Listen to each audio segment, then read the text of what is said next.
Rob Font versus Jose Aldo, a war, absolute insanity, and proof that Jose Aldo still has what it takes to be a top contender and probably en route to challenging for the belt.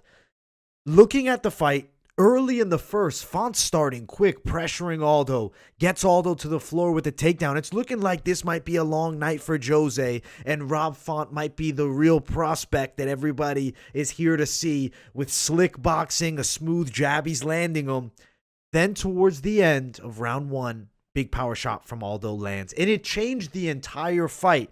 From that point on, Font wasn't able to ever get going again the same way he was. Sure, he had moments, he landed decent shots, but it was mostly the Aldo show. Aldo landing good strikes in the second, landing takedowns, gets top control. You see the fight playing out in favor of Aldo, and you really feel like a strong momentum shift. Jose, then he starts attacking with some low kicks late, dropping Rob Font with some low kicks, bringing them in. I mean, in the third and fourth round, when he brought the low kicks in, it evolved his game more, and I feel like if he would have kept the low kick more so, could have got a stoppage with the calf kicks. They were off the charts.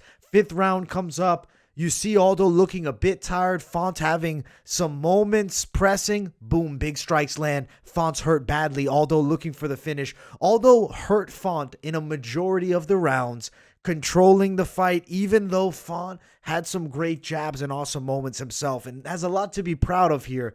Clearly better fighter, Jose Aldo. Wins on the scorecards 50-45, 49-46. Clear-cut win.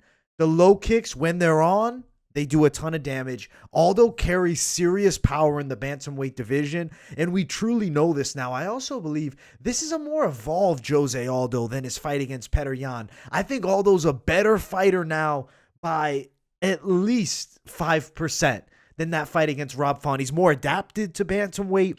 His cardio looks better at bantamweight, though. Towards the end, may still gas a bit, and because he had a lot of control in that fourth round, was able to recover the gas tank. I loved the fight. I was super impressed by Aldo. Love Font's heart, taking damage, continuing to fight. Solid chin, being stunned on multiple occasions. Now, the interesting thing is going to be what is next moving forward. For Jose Aldo, the title picture is logjammed. You have the interim champion, Yan, and you have Aljamain Sterling. They need to fight in a rematch. Yan, I think, is the people's the champ, the true champ, deservingly so. The DQ, whatever. That's regardless. At the end of the day, he was beating up Aljamain. There's a waiting period for title fight. There's one more name that's out there, TJ Dillashaw. Just came off a war with Sandhagen, wins the fight by a hard-fought decision. Now, Dillashaw, maybe Aldo, winner of that fight, is aligned for the belt. And you also have a super fight, because you think about it, TJ Dillashaw is the former bantamweight champion, Aldo the former featherweight champion. This is a fight of elite caliber champs facing off.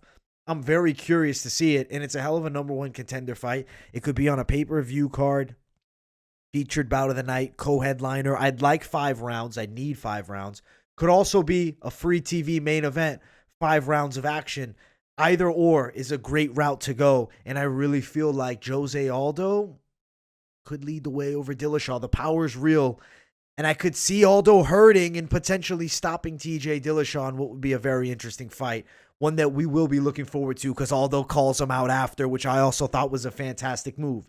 For Rob Font, he takes a hard loss here against Jose Aldo, legend of the game, but really nothing to be ashamed of here. Now, he has an interesting option, and I'm curious what the UFC will officially decide.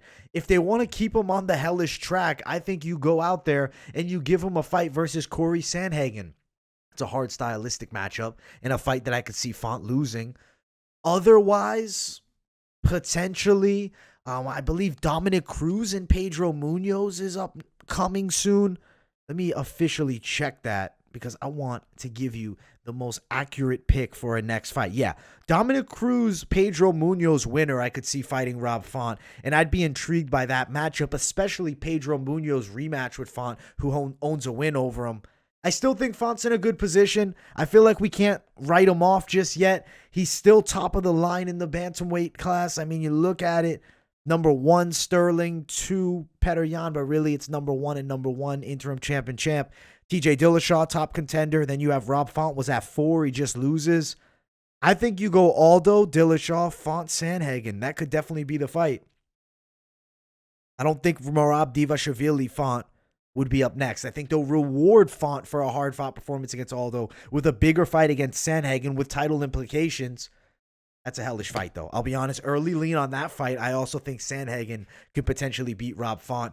Lots of exciting matchups. The co-main event was awesome as well. Rafael Fizzyev beats Brad Riddell, lands a spinning back kick, crushes the chin, out on his feet. Riddell looked like Frank Mir a couple weeks back at Triad Combat. He didn't know what was going on. He was obviously finished. Good stoppage by the ref. You didn't need to see him get killed there. It looked like he almost said, like, I'm done. Like, he was not even looking at Fizzyev. Great performance there. Jimmy Crute gets annihilated by Jamal Hill, who looked like an absolute savage. Card was good, man. Brendan Allen loses to Chris Curtis by huge upset. Stoppage. Chris Curtis, 2 huge wins in a row. Massive upsets. I'm excited to see what's next for him. And he said he'd be willing to fight next week. So keep your eye on Chris Curtis. I'm a fan. And also Alex Morono, Mickey Gall. Fantastic to see Morono get a win. But Mickey Gall showed improvements and his stand-up game is getting better and better.